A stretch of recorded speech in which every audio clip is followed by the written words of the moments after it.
My name is Naseema McElroy, and in November of 2017, I paid off $955,533.84 in debt, and it took me less than 3 years. So I know you guys are like, well, how the hell does somebody have $1 million in debt? Because I'm really from Oakland, no, okay? You know, add up a house in the Bay Area, 2 master's degrees, your typical lifestyle inflation, and shit really starts to add up. So you're like, what is all this debt? It's here. This is the debt. I'm going to talk more about it in depth. But what I want you to take away is today you're going to hear a lot of tips and tricks about being financially independent and all those things. But for me, paying down all this debt was really about one thing. And I'm going to break down my numbers, how I did it, what my debt was. But what I want you guys to take away is that you don't got to do all the things. Sometimes it's just that one thing that stands in between you and the financial goals you want to accomplish. So there's this personal finance mantra that says, you should have the same spouse, house, and car. And if you do that, you're a true optimizer because you eliminate extraneous expenses and you can really build wealth. That's hella cute, but that ain't my story, okay? I got 2 baby daddies, an ex-husband. I moved 4 times in the last 3 years. 2 of those times buying houses. I've owned 7 houses over my lifetime. And some way, somehow, in the words of the late, great Maya Angelou, still I rise. I've been able to do all right with my money. What y'all know about the Gap? What y'all know about the Gap, okay? Not the iconic American store, but the gap between what you earn and what you spend. And in that gap, if you you grow that gap by increasing your income or increasing your expenditures. So people always ask me, girl, did you just make more money and just put that money towards your debt? Not really. I didn't do that. And they say, well, did you cut your expenses? Did you live off of beans and rice? And I'm like, as much as I love a good bowl of beans and rice, or rice and peas if you're from the islands, I'm not about that life, okay? So how did you do it? People say, how did you do it? Well, how I did it was intentionality. And I'm gonna break that down into dollars and cents. So first, I'm gonna tell you a little bit about myself. I am a registered nurse. I have a master's in healthcare administration. Where are my nurses at? Where are my nurses at, though? Hey! I have a master's in healthcare administration. I have a master's in nursing. I'm a family nurse practitioner. But for the last 12 years, I've worked as a labor and delivery nurse. I have 2 beautiful daughters, a 2-year-old and a 7-year-old. I have a podcast where I teach nurses about financial independence. And I love teaching people that look like me about money. I also have the audacity, or sass, to build a bank, and I'm building a bank specifically for nurses. All right, so let me take you way back in the time when my hair was a little shorter and my boobs was a little bigger, okay? My daughter had just turned 1, and I was a year into owning this 5-bedroom, 5.5-bath house that I bought for just the 2 of us. I was Instagram popping, y'all. Listen, I had the brand new house, the luxury car, the 6-figure income. The truth was, though, I was hella broke. And I knew I made too much money to be broke, but I just did not know how to fix it. And so I was like, shit. Let me listen to these personal finance podcasts. I was listening to hella NPR podcasts. So I was like, let me turn this listening into listening to personal finance podcasts.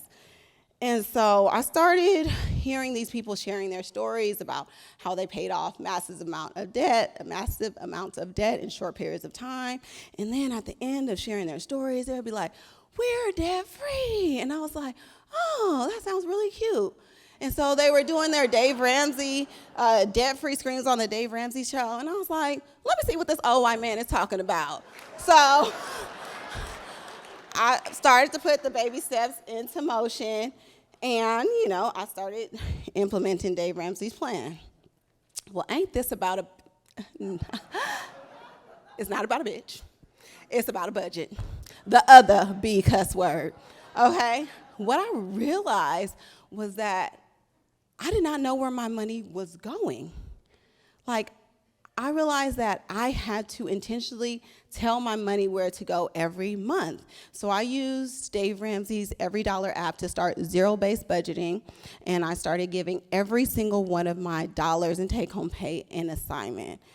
And I didn't just set my budget. I continuously checked in on my budget. Every time I got a paycheck, my bill, I'd make sure that my money was going to work for me. Okay? Your money is like your kids, okay? You can tell them to do something, but you really got to check up on them and make sure they're really doing it, right? Initially, you got to micromanage the shit, okay? So I prioritized my debt payoff, and I was like, okay, I want to be debt-free by my 36th birthday. That would be really, really nice. And so I set a minimum I wanted to pay towards my debt, and I adjusted my variable expenses around that. On top of that, I used the debt snowball in order to prioritize what debt I was going to pay first. Using the debt snowball, you list your debts from smallest to largest amount, and you pay minimum payments on everything except for that smallest amount, which you throw every single dollar towards, okay? And so that was the method that I used to get out of debt. Now, I know it's taboo to talk about money. Not in this room, though, especially because last year at EconoMe, Jackie told y'all to throw that shit out the window. So we're going to throw that shit out the window, and I'm going to get real with y'all because that's the only way I know how to be, and I'm going to share my numbers. Y'all ready? All right. So this is my monthly take-home pay on average for those years that I was paying off my debt. I don't know, some of y'all is like, damn, that's a lot of money. But, okay, I'm a nurse. I'm a registered nurse. I had 2 jobs, which is not uncommon for a nurse. I had a part-time benefited job as well as a per diem job, working about 48 hours a week, which is 6 days a week, making about $230,000 a year. And I share this twofold. Number one, to show you that I didn't increase that gap by increasing my income. And then the main reason is because a lot of people think, well, when I make more money, I just need to make more money and things will get better. It don't work like that, boo. Okay? All right. So here are some more numbers. There's a lot of numbers on this slide, but I'm going to break this down. So this is the total amount I paid off in 2015. So I list out every debt that I paid off by month, and the percentages are how much of my take-home pay went towards paying off my debt. Where it says not applicable is when I had some windfalls, which we'll talk about. So I started by selling this condo that I had in LA that was raggedy. And so I used that, and this was before I knew about intentionality. And I used that to pay off this 403B loan that I had taken out to put a down payment on my house, because what else do you use to put a down payment on your house? And then I paid off some of my student loans, but at that point I didn't really feel like my student loans were debt. And then I paid off a commuter car that I had. The next month in May is when I discovered Dave Ramsey, and I started following his baby steps. So I took all the rest of the proceeds from that house sale that I had in my savings, took my savings down to just $1,000 and put the rest towards my student loan debt. In June, that commuter car I had just paid off got totaled because somebody T-boned me on my drive into work. And so instead of buying another car, I just used the payoff for that to put towards my loans. In August, I got married. Yay, that was real cute. Not really, because he was cute, but it wasn't cute. Not really, because 2 weeks into my marriage, it started to be a cycle of physical and mental abuse. But I was doing a debt snowball, and his debts were a lot smaller than mine. So when we were married, we combined our income, and we started working on his debts. So I paid very little towards my debts during that time. In January of 2016, because of the abuse in the marriage, a parole violation that my husband had landed him in jail. But, we were still married, so I continued to chip away at our debt. And in February, all his debt was paid off, and so I could focus on my student loans. Another thing that happened in 2016, being a good Dave Ramsey follower, I stopped contributing to my retirement account, my pre-tax retirement account, because I was paying off debt. That's what you're supposed to do. And in April, I didn't pay too much towards my debt because I had to pay for my husband's lawyer fees so he can get out of jail by my daughter's 2nd birthday, only to go back to jail in May for violating another woman. So in July, I ended up getting I decided that I was going to file for divorce. Now, thank you. This was just a month shy of being married for a year. And, I've just kind of glazed over, like, the things that happened in my marriage. And you're probably already like, why did it take you so long to get a divorce? Well, you guys, it's really a hard decision. And you should Google why women don't leave, and you'll see it's some deep shit. So I'm sharing this because I continued on this journey in spite of, okay? A lot of people think when they hear this grand number that my life must have been so dandy during this time, and it was hell. But I prevailed because that intentionality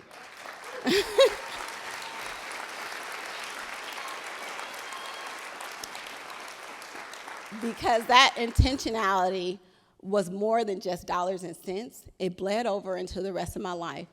And I knew that I had to not only do better for me, I had to do better for my daughter that was looking out for me, and I had to do better for people who are looking at me and people that I can inspire. All right.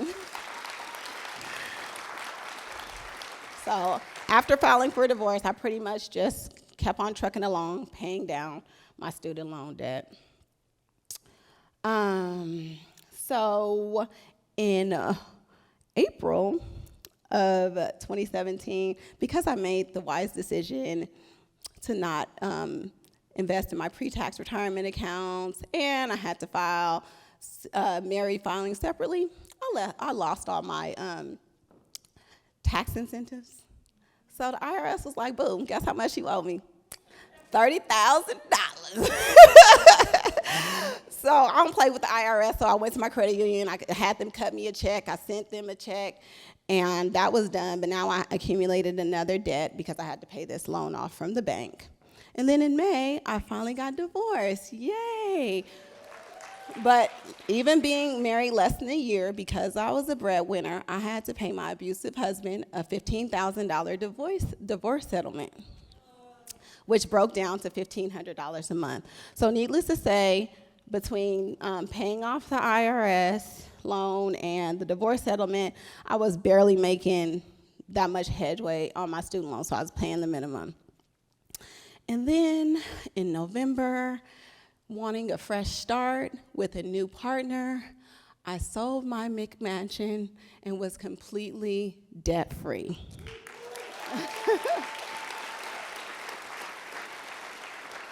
So I announced this to my community in December of 2017.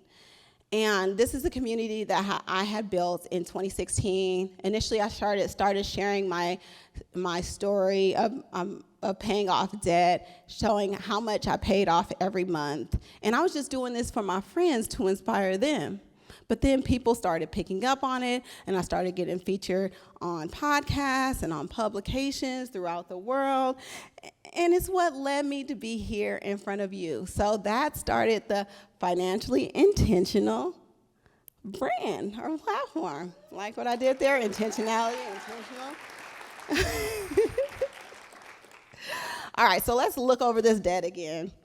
So I paid off my husband's braces, his collections, divorce settlement, the 403B loan that I took out to pay for the McMansion, the commuter car, his Mitsubishi, the IRS debt, the condo that I sold in LA, my student loans, and my house.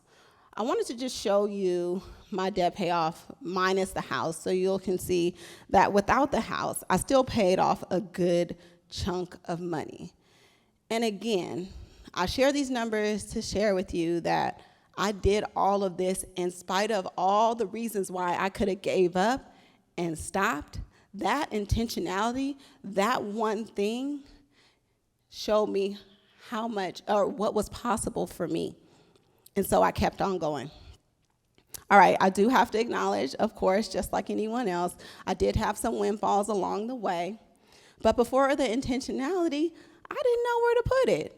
Just like that last tax refund you got. Yes, you boo. It just disappears if you don't have a place to put it. All right, and just recently, I realized that I didn't even do it right. Okay, maybe paying off my student loan so fast wasn't the best way to go. So Travis Hornsby spoke at the last EconoMe, and he sat me down and he said, Naseema, you made an $80,000 mistake. You should have stayed in your public service loan forgiveness program, max out your pre-tax retirement, and if you would have done that, you would have had an extra $80,000 along this way. And I probably wouldn't even have to pay that fucking $30,000 IRS bill either. So this $80,000 mistake was more like a $130,000 mistake. And I say this to say, and I can do it. I can fuck it all up along the way. And I was still able to pay off $1 million in debt. So can you. It may also surprise you that I didn't discover the fire community until after I paid off my debt. And I was like, oh, what's next? And then I discovered the fire community. Jamila Sufran had became my friend, my homegirl, along the way of paying off my debt. She introduced me to the Choose FI podcast, and then I got introduced to this whole world of people that now became my circle of influence, just like Diana said, like this room should be. They showed me what was possible for me. What you mean I ain't got to work the rest of my life? What? Like, oh, that sounds real good. So it just opened up all the options that I had. And I just don't know where I would be right now without this community. So here's how it started. Short hair, bigger boobs. I got another baby along the way. But you guys, in 2007, there was a study that showed that black women at their peak in their highest earning years, average net worth was $5. Okay? Now, you can look at this picture and hear my story and see how a well-educated, highly compensated person can fall into that category. Okay? Like I said, I made a lot of mistakes along the way. My journey was not easy, but through this journey, I have paid off debt. I have invested. I still have debt. Woo! But a lot of my assets now are in my retirement accounts in my house. My kids are set. They each have $100,000. They each have enough in their 529s that they'll have $100,000 each when they go to college. They have their own brokerage accounts, which they compete in to see who's earning the highest returns. And if you don't think a 2-year-old can be competitive, let me tell you, baby, she is. Don't play with her money, okay? And guess what? She is winning, okay? So here's my lessons along the way. Personal finance is personal. Paula Pant will come up here and tell you that zero-based budgets are hella stupid. Take what you need and leave the rest, okay? Dave Ramsey is cool and all, but he didn't fit what I needed, okay? Fuck the latte factor, okay? I like Teslas. I like Pelotons, okay? Do you, boo, but just know what that's gonna cost you, okay? During my journey, like I said, I don't do the beans and rice. It was super important for me to take my daughter to Disneyland every other month. That's what brought me joy, and that's what made this journey attainable for me, okay? Some of the things that you have to learn is that Cutting out lattes is cool, but what you should really be decreasing is your two biggest expenses, which is your housing and your transportation costs. So I use house hacking and Turo to decrease my cost along those lines. Don't be like me and pick a man that's real cute but real fucked up, because he'll fuck up your money. So picking the wrong partner can be hella expensive. I mean, like, picking the right partner is great, and you can exponentially meet your goal. There is a lot to say about that same house, spouse, car thing. Like, there is a lot of merit in that. So choose wisely. And don't let debt stop you from from investing. Capital gains. Thank you. Compound interest is a beautiful, beautiful thing. So invest as much as you can, as early as you can. It's a marathon mindset. It may take you more than 3 years. Believe me, when I was on this journey, I didn't even think I thought it was going to be forever. It wasn't until I was finished that I looked back and seen that it took me only 3 years. And then remember to share your story. Representation matters. Personal finance has traditionally been really homogenous, and we need more people out here that can crip walk onto the stage and pop their collars and throw up the West. We need that. We need that representation. So if that's you, share your story. All right, so my FIRE number is probably closer to a couple million, but honestly, I'll probably never RE or retire early, because I love what I do. I love being a nurse, and I have so much more potential to explore in nursing. Who the fuck thought a nurse can start a bank? So, nursing, I can make as much money, I can write my own check and stack hella money, or I can work very little and travel for the rest of the year. There's so many options. I don't really see myself retiring. So, there are endless ways to optimize your finances. You don't even have to get it right.